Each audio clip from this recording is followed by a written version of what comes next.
This series contains adult language and depictions of graphic violence. Listener discretion is advised.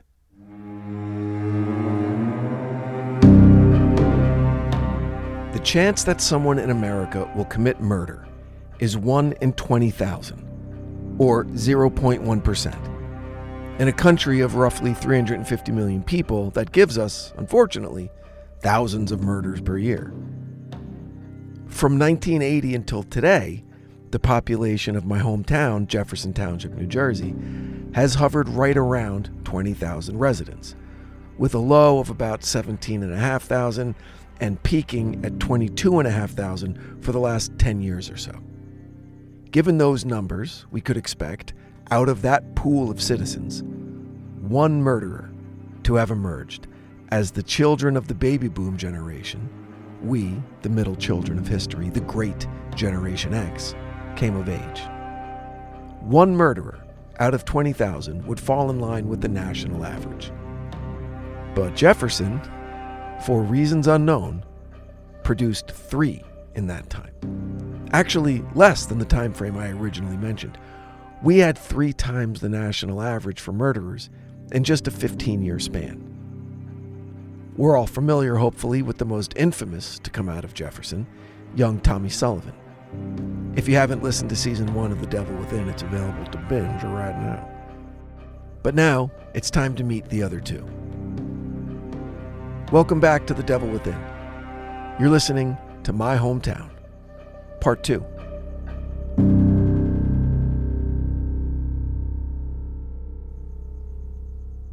Colin Abbot was a senior in high school when I was a freshman.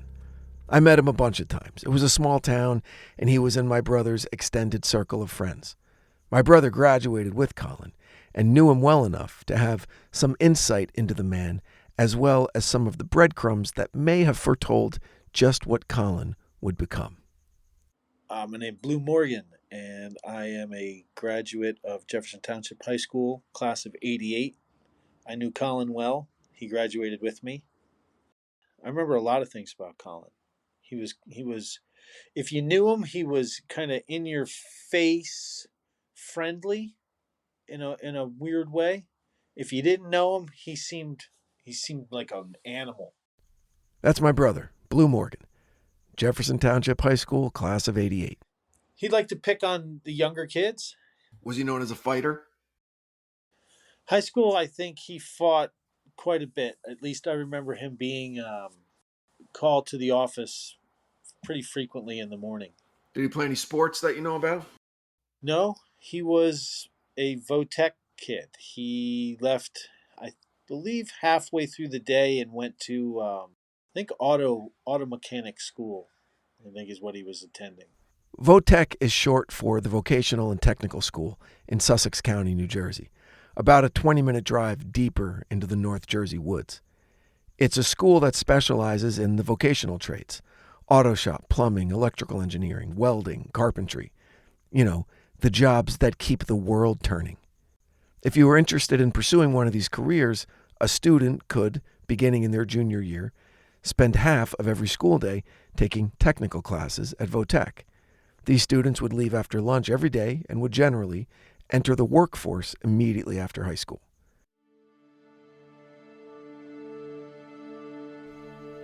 So, despite Colin Abbot's family's wealth, college didn't seem to be of interest to him, and his time at Votech would pay off a few years later when he started his own landscaping business in Jefferson and the surrounding communities. But Colin never seemed comfortable around his peers. You know, if everyone's kind of doing the, hey, you got something on your shirt, kind of, and then bop you in the nose, he's the kind of guy to, like, hit you in the nuts as hard as possible. Back then, if a little crazier than most, Colin, I guess, could be considered a stand-up guy, but dangerous with the risks he'd take. And as my brother found out, he was also prone to fits of rage and violence. I remember the car that Colin got from his father, apparently, when he turned 17. The IROC Camaro. Do you remember the IROC? The International Race of Champions? It was a short-lived racing circuit, but he loved that car, and he drove around in it like a lunatic. and ended up selling it to his girlfriend, who I won't mention her name. And I was later interacted with Colin because I was sitting in the passenger seat of that car outside of a party waiting for two other people to come out to get a ride home with this girlfriend. Colin leaned up to the driver's side window, spoke to the girlfriend, was very nice, and then snapped and leaned over and punched me harder than I've ever been punched in the face out of nowhere. And then immediately snapped back and was very apologetic and was saying, "Oh my gosh, I can't believe I did that," was apologizing to the girlfriend, to me, and then I just got out of the car and got a different ride home. But yeah, I remember that car. So that, quote, stand-up guy label wore off pretty quickly, and Colin became more isolated from the J-Town boys on the Milton side. That's what kids are called from Jefferson, J-Town boys and J-Town girls. It's a distinction that carries a lot of pride and lets you know that wherever you end up in the world, so long as you respect and safeguard that distinguishing aspect of your upbringing, you'll always have a place where you belong. When asked if Colin was still considered a J-Town boy, my brother had a rather blunt answer. So would you consider him to be a normal kid? Normal kid, host of friends, like every other J-Town boy. Like, would you consider him a J-Town boy? No. He's the kid who, if he was with your group, he would have to take whatever you're doing to the next level. I remember I got a ride with him for some reason to a party in Cozy Lake, and he picked me up on his motorcycle. And it was the scariest ride I've ever had on a motorcycle. We were on a back road, Chamberlain Road. I think it had just rained, and he was all over that road, the twists and the turns, off the road, into the shoulder, up the embankments like it was some kind of berm track. And I could hear him laughing over the sound of the motor, and possibly even my own screams. But I could hear him laughing. He thought it was great. I don't know what part he thought was great. The almost crashing part or the scaring me part. No, I don't know if he was trying to impress me, but he took great pleasure in telling everyone at the party about it. I don't know what his favorite part was, but it may have been that, telling other people. Yes, well, right after the punch, I started working for UPS and lost the time to just, hang around, especially during the summers. And then 2 or 3 years after that, moved out west. To be honest, I'm not sure I ever even had his phone number. He was a kid, one of the friends that you would have at school that you would, chum around with, but never really hang out with outside of school. So what happened? Well, Colin, again, despite coming from a wealthy family, his father was a high-powered pharmaceutical executive worth many millions of dollars. Colin just couldn't get his shit together. His string of 14 arrests began in the summer of 1990 with a petty theft charge. And over the next 6 years, he would graduate to burglary, grand theft, assault and battery, aggravated assault on a police officer and resisting arrest, until ultimately he was arrested for attempted murder.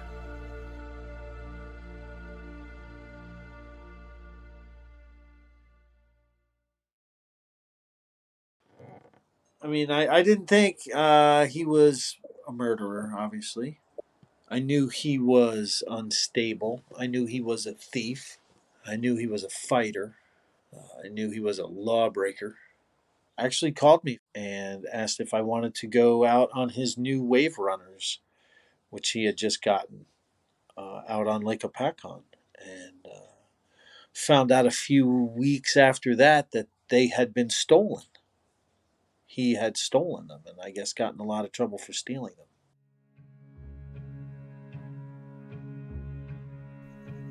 In the summer of 1996, Colin and some friends were drinking at a local bar on Lake Apacon called the Tidal Wave.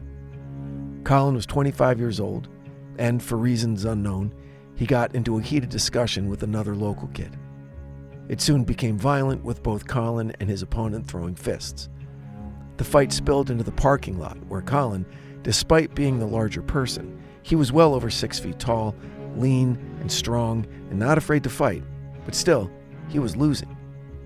So he retreated to his pickup truck, climbed into the cab, started the engine, and proceeded to run over the man he'd been losing the fight to 3 times. This got him that attempted murder charge, and as a repeat offender when it came to violent crime, he was looking at a long prison sentence. But you might be asking yourself, why wasn't this guy already in jail? 14 arrests, including violent offenses, in just 6 years? Surely now, with this attempted murder charge, he'd be going away. Nope. The main charges were dropped, and he pled out to a drunken disorderly, suspended prison sentence, and a nice chunk of time on probation. Now, how did that happen? Well, Dad's money went a long way. We don't know if there was any real Jersey-style payoffs, but at the very least, he could afford the best lawyers money could buy and made sure that he took care of his son the best he could. And for the next 15 years, Colin would have a strained and turbulent relationship with his father, Kenneth Abbot. Although Mr. Abbot, as mentioned, would always come to his son's rescue, he was not, by any means, happy with the life Colin was leading. And look, Ken wasn't perfect either. Several wives, complicated relationships with his children and extended family, and most importantly for our story, his willingness, and some might say preference, to weaponize his living will. It was the stuff out of a bad 80s movie. He was rich, and everyone knew it, and everyone wanted as much of his money as they could get, including Colin. And he held that will over their heads like a weapon. After the attempted murder incident, Ken Abbot made a significant change to his will, and it involved the inheritance that Colin would receive. But Ken didn't just change the numbers around. He made it crystal clear as to the reasons why, and in a way that didn't make him look like a particularly loving father. In his will, a binding legal document, he would attest that his son, Colin, was a, quote, common criminal, pathological liar, and a scheming cheat. Wow. His inheritance was reduced from millions of dollars to $50,000, with an additional stipulation that $10,000 of that money was to be set aside to pay for a therapist that was sorely needed. We can imagine Colin's reaction to this news.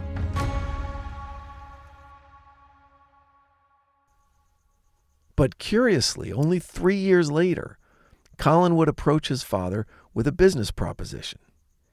You see, Colin had been running a successful landscaping company, and he told his dad that he wanted to expand and get into the house flipping business.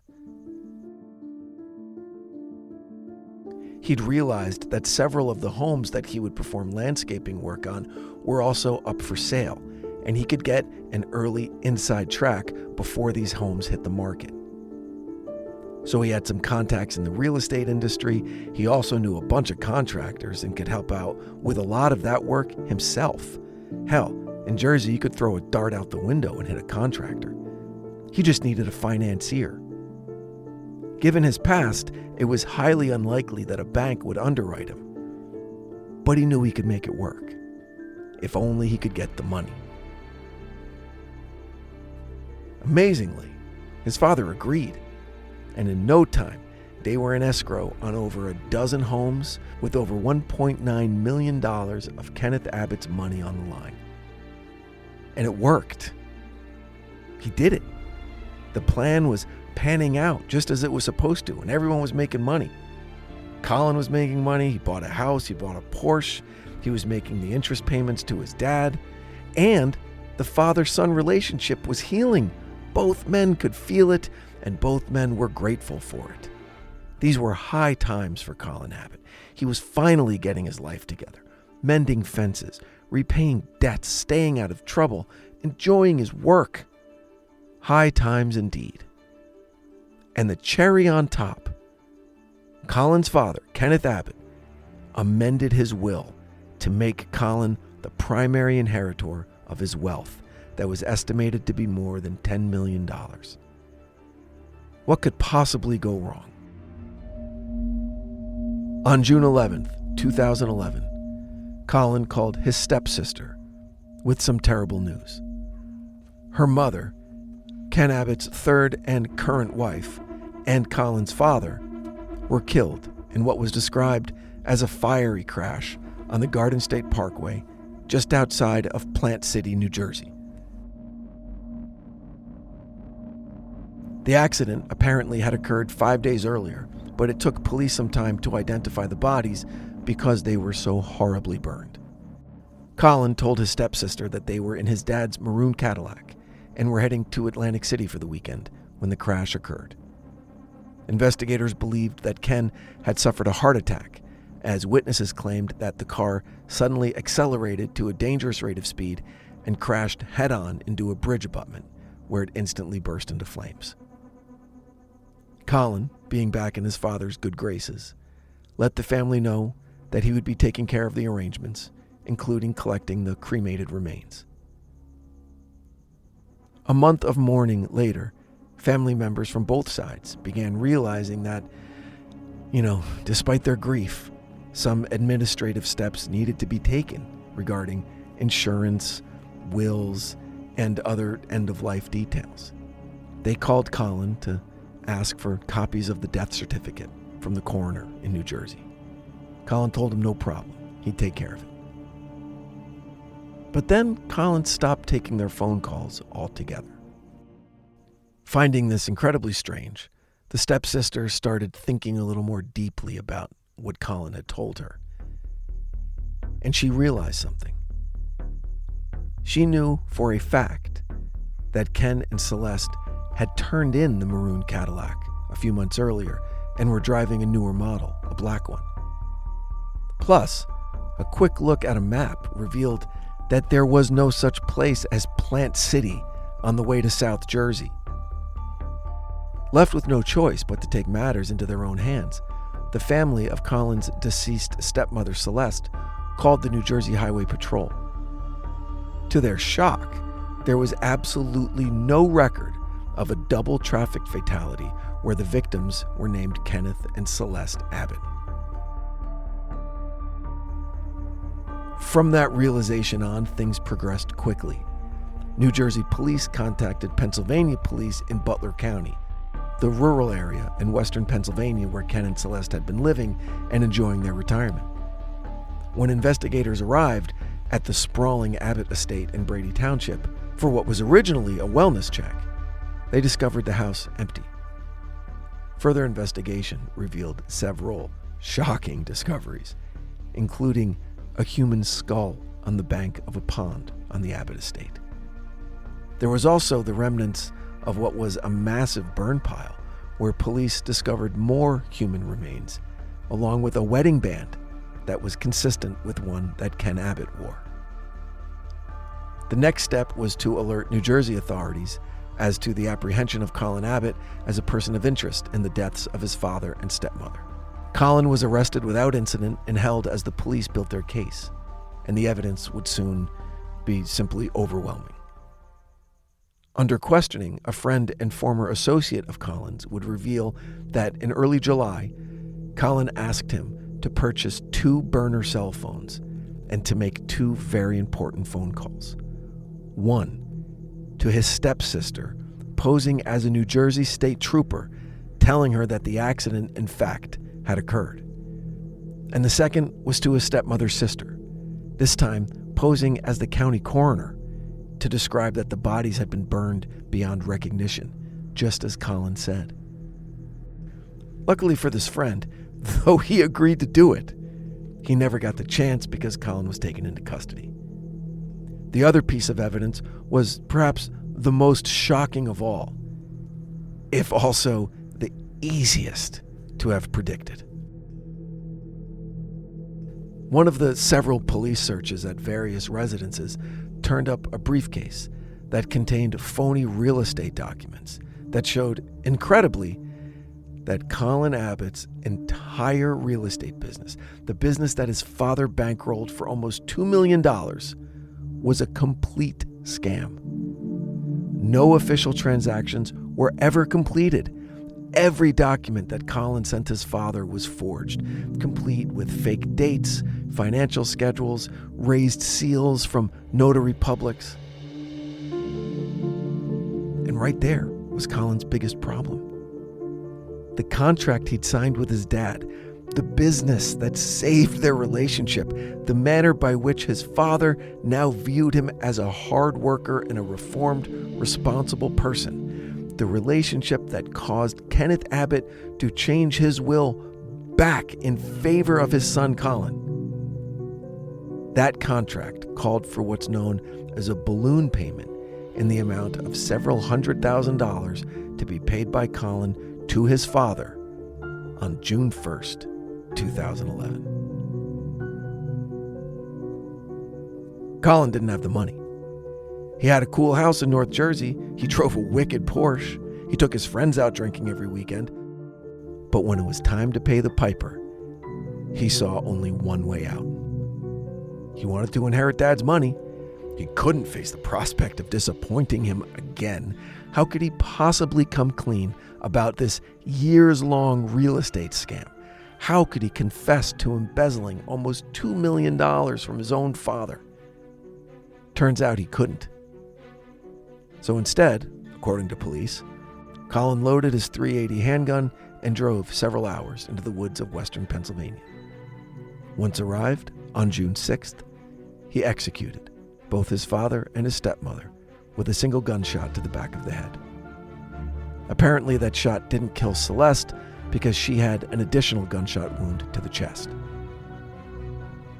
The next morning, again, according to law enforcement forensic recreations of the events, Colin placed the bodies of his victims on wooden pallets, doused them in gasoline, and incinerated them.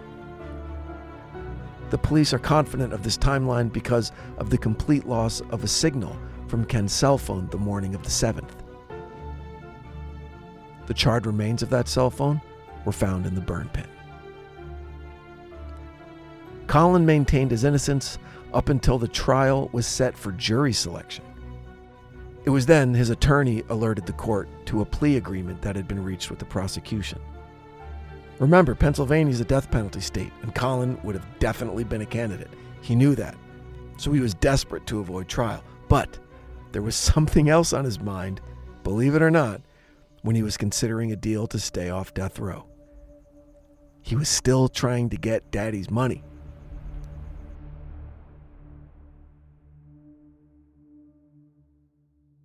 So in legal terms, and I'm no lawyer, believe it or not, a plea of no contest is not an actual admission of guilt. It means that the accused recognizes that the evidence against them will likely result in a conviction. And so, to avoid the harshest possible punishment, they'll save everyone time and they'll plead to a lesser charge or for a guarantee of a lesser sentence. That's what Colin Abbot did. He pled no contest to the murder of his father and mother-in-law, and that kept him off death row. But believe it or not, the main reason he made that deal was to make a play for his father's estate. Pennsylvania has on its books what's called the Slayers Act. It's somewhat akin to the Son of Sam laws that we covered in Season 3 of The Devil Within, but this is more specific and more easily applied. It states that anyone who is convicted of murdering a person cannot inherit that person's estate, regardless of what's in that person's will. Makes total sense. Technically, with his no contest plea, Colin Abbot wasn't convicted of murdering his father, and therefore he petitioned the state that he was entitled to the inheritance of more than $10 million. As we say in Jefferson, this fucking guy, right? The motion was quickly denied, and Colin Abbot is in jail in Pennsylvania, serving 2 consecutive life sentences of 35 to 80 years each. You know what? On a side note, I bet you he does all right in jail. What do you mean? He just seems like the kind of guy that would do okay there. In terms of like The- deal making or standing up for himself? No. In terms of like, he never seemed to have the need of a big attention span. He didn't need little things would keep him occupied. He's probably not in jail like going, God, I want to get out. He's like, he's adjusted. I bet you he's okay in jail. I'd like to thank my brother, Blue Morgan, for contributing to this episode. And please make sure you're following The Devil Within wherever you get your podcasts so you never miss an episode. You can also follow our socials at The Devil Within Pod on Instagram and Facebook, including, as of this week, full episodes on YouTube. Thanks for listening, and until next time, stay safe out there. The Devil Within is an EVO production, recorded live at Bel Air Studios in Los Angeles, California. Written and produced by Brandon Morgan, executive produced by Danny Abelson. For EVO, I'm your host, Brandon Morgan.